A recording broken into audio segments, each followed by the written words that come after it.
Hello everyone, welcome back to my channel. So today's video is about last 45 to 60 days strategy for SSC CGL 2026. As per the rumors, SSC CGL pre 2026 is going to be held tentatively around September last week to October first week.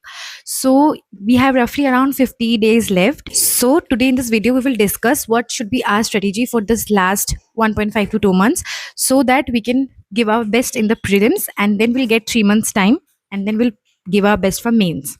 So let's start. This time due to sectional timing things are a little challenging, specially maths में आपको time का बहुत ज़्यादा ध्यान रखना पड़ेगा, उसके बारे में मैं आगे बात करूंगी. तो सबसे पहले लास्ट के इन 1-2 महीने में हमें अपने रिसोर्सेज को बिल्कुल भी चेंज नहीं करना है कि क्योंकि हमने जो भी बुक्स पढ़ा है या जिन भी टीचर्स के नोट्स बनाए हैं हमें बस उन्हीं से पढ़ना है, कुछ भी नया ऐड नहीं करना है, क्योंकि लास्ट टाइम में जो है वो उसके लिए रिवीजन इंपॉर्टेंट है, ना कि नई नई चीज़ें पढ़ना.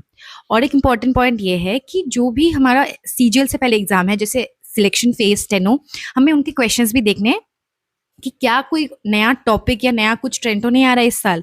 उसके लिए हमें उनके क्वेश्चंस में भी देखना है, क्योंकि काफ़ी क्वेश्चंस रिपीट भी होते हैं अगले अपने एग्जाम में. We will just go with the subject wise strategy now. First let's begin with maths.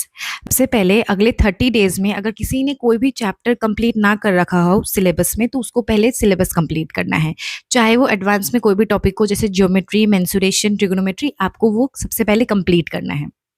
उसके बाद अगर आपका सिलेबस सब कुछ कंप्लीट हो चुका है, तो जो नोट्स अपने बनाए हैं जिसके भी टीचर के भी, तो फिर उनको आपको पढ़ना है, अच्छे से हाईलाइट करने हैं उसमें से एक unique question from each topic. जैसे कि मान लीजिए परसेंटेज, उसमें बहुत सारे टाइप है, टाइप 1, टाइप 2, टाइप 3, हर टीचर वैसे ही पढ़ाते हैं. उसमें जो एक एक क्वेश्चन है इंपॉर्टेंट क्वेश्चन, उनको आप हाईलाइट कर लोगे पेन से अपने नोट्स कॉपी में, जो कि लास्ट टाइम के लिए बहुत ज़्यादा काम आएगा. उसके बाद आपको प्रीवियस ईयर क्वेश्चन में से हर चैप्टर के 50-50 क्वेश्चन के सेट लगाने हैं प्रीवियस ईयर के. जैसे कि मान लीजिए पहले आप 50 क्वेश्चंस कर रहे हैं परसेंटेज के, उसके बाद आप 50 क्वेश्चंस करेंगे प्रॉफिट एंड लॉस के, फिर 50 क्वेश्चंस रेशियो एंड प्रोपोर्शन के, ऐसे ऐसे करके आप एक दिन में 3 से 4 चैप्टर्स के 50-50 के सेट लगाना है, ताकि एक साथ सारे कंसेप्ट आपके माइंड में याद हो जाए. उसके बाद आपको सबसे पहले ये है कि आपको कैलकुलेशन प्रैक्टिस भी नहीं छोड़ना है. आपको रोज डेली 10 से 15 मिनट कैलकुलेशन प्रैक्टिस करना है. जैसे मैं करती थी कि आप कोई भी रैंडम बहुत ही बड़ा सा मल्टीप्लिकेशन, डिवीजन अपने माइंड से उठा लीजिए, बड़े बड़े एडिशन, सब्ट्रैक्शन, मल्टीप्लिकेशन 10 मिनट के लिए कर लीजिए, और बहुत स्पीड से करना है, ताकि आपका जो कैलकुलेशन प्रैक्टिस है वो अच्छे से हो जाए और आप फास्ट कैलकुलेट कर सको एग्जाम में.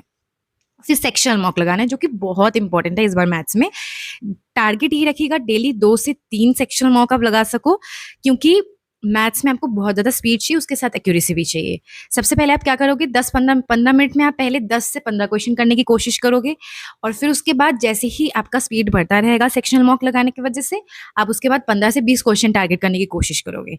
सबसे इंपॉर्टेंट जो है इसमें आर्ट ऑफ स्किपिंग, क्योंकि मैथ्स में आपको हर क्वेश्चन मोस्टली आपको 25 में से 25 क्वेश्चन आते होंगे, लेकिन 15 मिनट में 25 क्वेश्चन कर पाना बहुत ज़्यादा डिफिकल्ट टास्क है.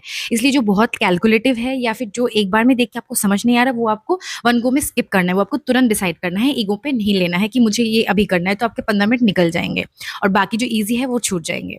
उसके बाद यह कि आपको स्क्वायर, क्यूब्स 1 से 30 तक, जो बेसिक परसेंटेज से फ्रैक्शन है, वो आपको एकदम मेमोराइज होना चाहिए, ताकि आपको कैलकुलेशन में आसानी हो.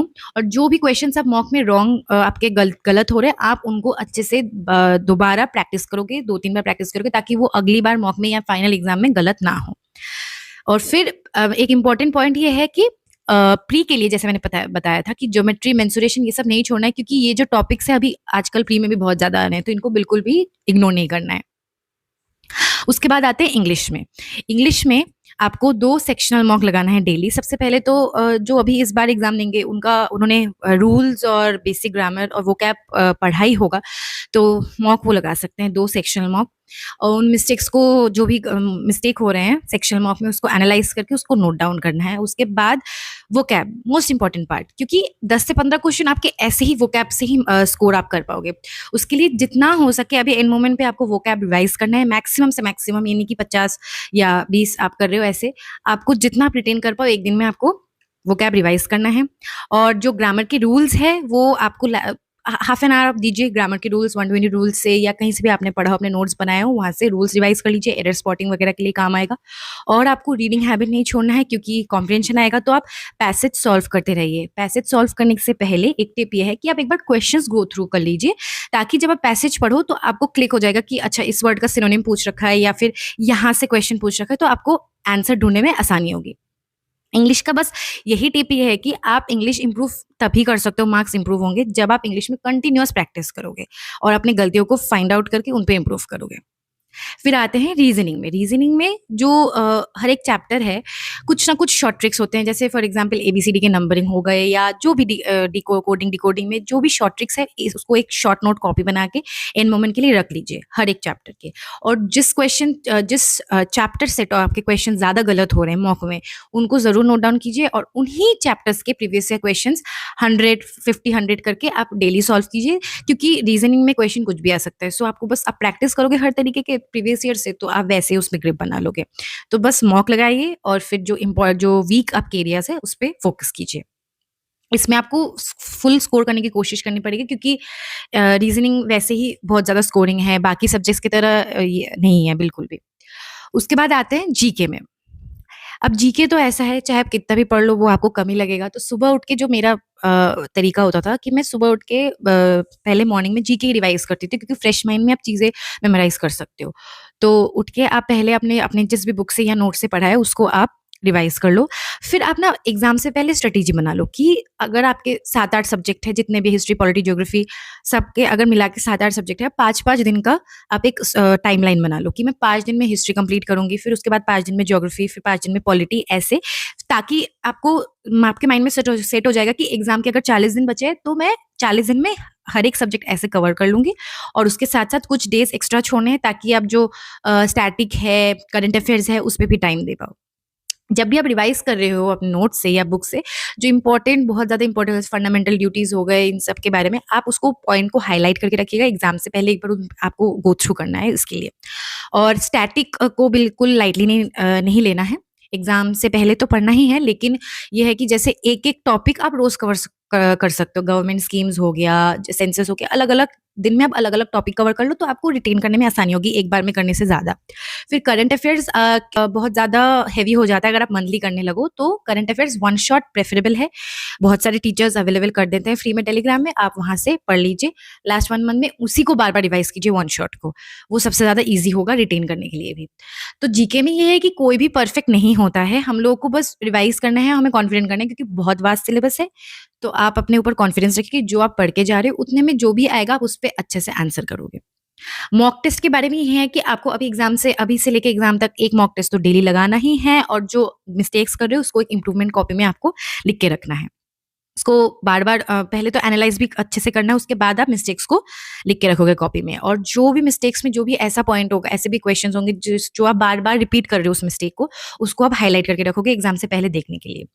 फिर उसके बाद ये है कि लास्ट के 30 डेज़ जब बचे रहेंगे, तो आप अपने इम्प्रूवमेंट कॉपी को ज़्यादा से ज़्यादा रिवाइज़ करने पे फ़ोकस करोगे। 1 घंटा रखोगे कि आप उस इम्प्रूवमेंट कॉपी को ही रिवाइज़ करो डेली। और अगर मॉक्स में जैसे ऐसे होता है ना कि स्कोर हमारा बहुत ज़्यादा वैरी करता है। एक स्कोर हर किसी का नहीं आता कि हमेशा 150 प्लस, 140 प्लस आ रहा है, नहीं। कभी 120 आते हैं, तो कभी 150 आते हैं, कभी 160 आते हैं, कभी 130 आते हैं। तो जो जैसा भी आपको स्कोर आ रहा हो, आप उस पे अगर स्कोर वैरी कर रहा है, तो उस पे डरने की कोई बात नहीं है, क्योंकि ये सबके साथ होता है। बस ये है कि अगर आप कंटिन्यूअस देते रहोगे, अगर आप यहाँ पे जो मेन इंपॉर्टेंट है कि be positive and have self believe that you can do it and this will be your last CGL attempt. अगर आप ऐसे सोचोगे कि आपका यही लास्ट अटेम्प्ट है, आप और कोई चांस नहीं दोगे खुद को, तो आप उसी हिसाब से अपने आप का जो फुल एफर्ट है आप लगाओगे, और यही पॉजिटिव सोच के आपको आगे बढ़ना है, क्योंकि हमें नहीं पता कि एग्जाम वाले दिन क्या होगा। चाहे आप कितना भी पढ़ लो, उस एक दिन का परफॉर्मेंस ही मैटर करेगा।